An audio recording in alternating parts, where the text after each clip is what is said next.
నిప్పు లాంటిది. అబద్ధాన్ని అయితే గనక అందంగా అల్లొచ్చు, కానీ నిజం మాత్రం నిదానంగానే వస్తుంది. శివసేనలో ఉన్నటువంటి ఎంపీలు, ఎమ్మెల్యేలు ఒకసారి ఎమ్మెల్యేలు ఏమో మూడొంతులు విడిపోయి షిండేతో కలిసి వెళ్ళిపోయారు. తర్వాత ఇప్పుడు ఎంపీలు మొన్న ఆ గొడవ తర్వాతనే గెలిచిన 9 మంది ఎంపీల్లో 6గురు వెళ్ళిపోయారు. నిన్ననే ఉద్ధవ్ థాకరే అట్లాంటి వాళ్ళకి టికెట్ ఇచ్చినందుకు క్షమించండి, అట్లా మీరు ఇచ్చినటువంటి ఓట్లని మేము సరిగ్గా అమలు చేయలేకపోయాం, అర్థం చేసుకోండి అని చెప్పేసి చెప్పుకొచ్చాడు. బాగానే ఉంది. దాంతో ఇదిగో బీజేపీ దుర్మార్గం చేసింది కదా అన్నట్టు. ఇక్కడ బీజేపీ దగ్గరికి రాళ్ళు, షిండే దగ్గరికి పోయారు.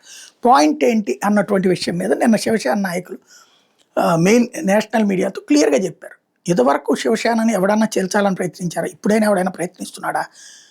ఎప్పుడైతే ఉద్ధవ్ థాకరే బీజేపీతో ఉన్నోడు ఉండకుండా ఆ తర్వాత గెలిచింది బీజేపీతో, తర్వాతన మార్చేసుకున్నది కాంగ్రెస్ పార్టీ వైపుకి.